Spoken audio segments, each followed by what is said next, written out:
Ce pisé-là, qui est un pisé d'innovation, il est entre deux lames de métal qui sont huilées pour que ça adhère d'une certaine façon. Et nous avons une terre qui est stabilisée à la chaux en fonction de la qualité de cette terre.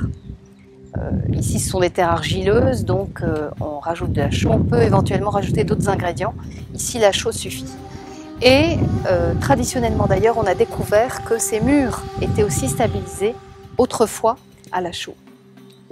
L'autre grande innovation, c'est le damage pneumatique avec la dameuse que vous avez vue, qui permet d'avoir un damage plus serré tous les 15 cm.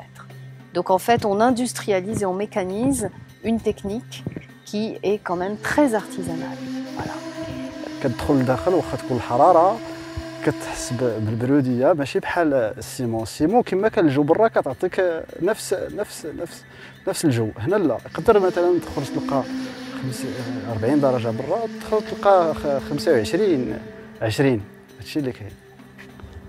وبالنسبه للحراره حتى هي من الفوق، الا كنتي دايره سميتو، الا كنتي دايره ديك تكجده او داك الشيء بحال هذا دابا اللي شفتو هنا ما كيدوزش الحراره، ولكن لا ضال كدوز الحراره. ضروري عاوتاني ما تزيد شي حاجه اخرى بحال داك الفرشي اللي كيديروا من تحت لا فورما، بحال شحال من حاجه باش كتحيد لهم ديك الحراره.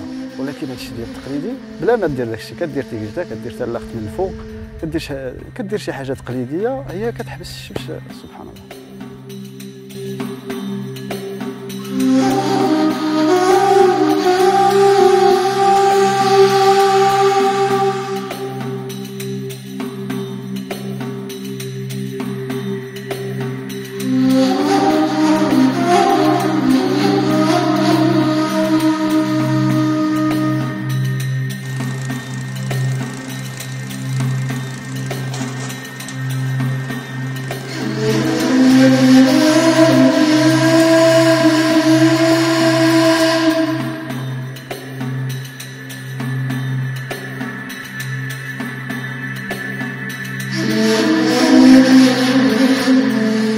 Le mode de construire est évident ici.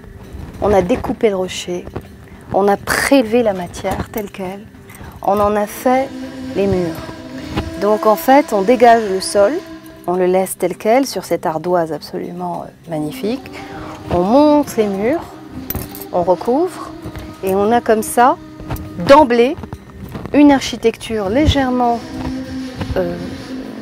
surbaissée, qui est protégée, qui est fraîche, qui est dans une ligne comme ça de courant d'air et qui vient naturellement. La question de la durabilité est au cœur de tous ces process. On a aujourd'hui des architectures finalement construites vite, construites mal, construites avec des matériaux qui ont une durée de vie de 80 ans, le béton armé ça ne dure pas éternellement, face à des architectures qui ont affronté la durée. Pourquoi aller chercher des modes de construire qui n'ont pas fait leurs preuves, pourquoi se détourner de lieux qui nous donnent ainsi des leçons d'architecture, des leçons de vie et qui nous montrent la voie à suivre.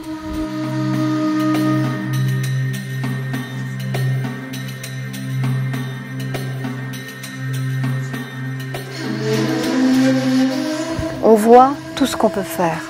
Évidemment, on va vérifier depuis les soubassements jusqu'à le clos, le couvert, donc les murs, tout ce qui est linteau, tout ce qui est charpente.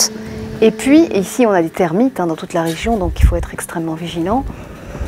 Donc il y a un certain nombre de protocoles qu'on met en place pour éviter qu'elles viennent, mais même avec ça c'est difficile. Et puis ensuite, quand on s'est assuré de tout ça, ce qui nécessite quand même pas mal de mise en œuvre, on est dans la mise hors d'eau du bâtiment.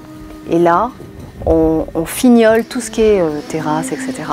Puis on fait cette étanchéité à la chaux, donc c'est mortier de chaux. Et nous, on s'assure de toute la jonction entre les terrasses et de toute la gestion des gouttières murales pour que l'eau n'aille surtout pas, ne stagne pas et qu'elle ne soit pas non plus perdue. Donc il y a tout un travail aussi de contrôle des pentes, etc. Mais en tout cas, cette mise hors d'eau du bâtiment clôt notre travail. à ce moment-là, on sait qu'on a fait gagner au bâtiment encore 10 ans, 20 ans peut-être.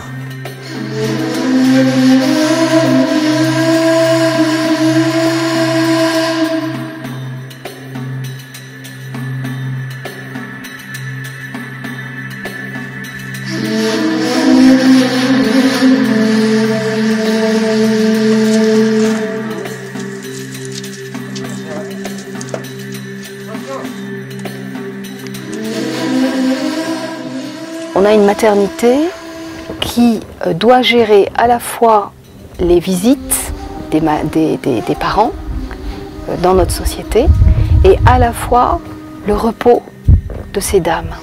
Donc il restait quelques arbres, en tout cas ils vont être mis en valeur, quelques arbres qui sont sur l'autre partie. Ici il va y avoir des plantations, donc l'ombre, la végétation, et en même temps on a fait ici cette petite galerie qui permet d'avoir un espace pour les femmes de bien-être, de silence. هذا الشيء ديال تقليدي مزيان فيه المواد تقليديه صالحه للبرديه شي حاجه قديم مزيان تيكون صالح سميتو على ماشي بحال هاد الكلمات ولا سميتو تيكون بتستريح فيه الانسان حيت فيه الماده التراب والحمد لله الشيء ديال العذره تنتمنوا الناس يديروا بحال الاستعمال بالمشاريع يكونوا مستمرين في المريض.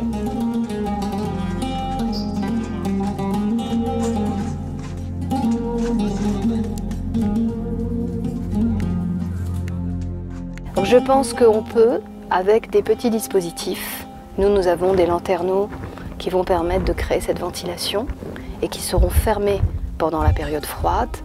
Nous avons les épaisseurs de murs, nous avons bien évidemment ces matériaux qui, eux, prennent la chaleur l'été et la renvoient l'hiver, donc ils sont thermiquement très très puissants avec cette inertie dont on a besoin pour ce type de bâtiment.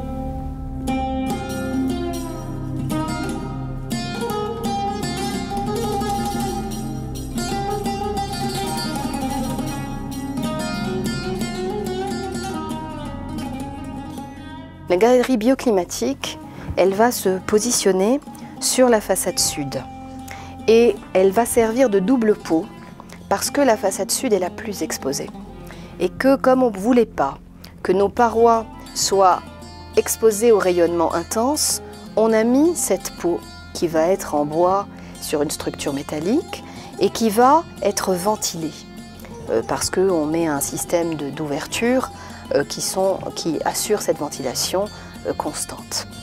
Et donc cette façon, cet appel d'air qui va être constant, il va se faire autour du bâtiment sur la façade sud et la façade est.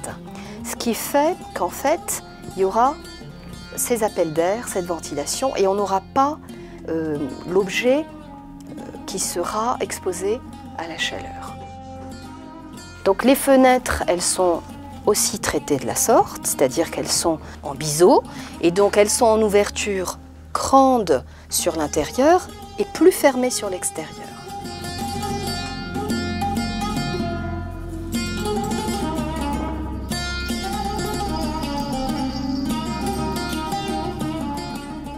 Il faut que notre bâtiment soit énergétiquement efficace, moyennant l'utilisation des matériaux de construction locaux. Donc pour ce chantier, on utilise la pierre locale, et on est en train de chercher un point d'équilibre entre la construction en matériaux locaux traditionnels et la construction classique. Les fondations sont en béton, mais la construction en élévation sera, comme vous le voyez d'ailleurs sur ce chantier, en utilisant la pierre. Toute construction qui arrive aujourd'hui, qu'on va faire aujourd'hui, elle a ce lien avec cette architecture. Bien sûr, d'un point de vue bioclimatique, on voit bien hauteur sous plafond, etc. Couloir de ventilation, jeu d'ombre, succession d'ombre, étagement, etc. Donc cet urbanisme générateur d'espace de vie. Mais il y a aussi toutes ces mises en œuvre si particulière de la pierre et de toutes ces pierres et cette richesse qu'on a rencontrée. Ici, on a de la pierraille qui a une modénature très spécifique et qui, au contact de l'air, va faire une calcification spécifique et va se durcir comme un mur de chaux. Ailleurs, on a de la pierre de taille, quasiment. Ailleurs encore, on a de la pierre épannelée, etc. Ailleurs, des ardoises. Et donc, tout ce potentiel de mise en œuvre montre aussi combien tous ces procédés ne doivent pas sombrer dans les ténèbres de l'histoire, mais doivent être au contraire ranimés, ravivés pour garder cet aspect où on a un lien avec ses origines et en même temps où on vit dans un espace précis qui a son histoire propre et ses caractéristiques propres.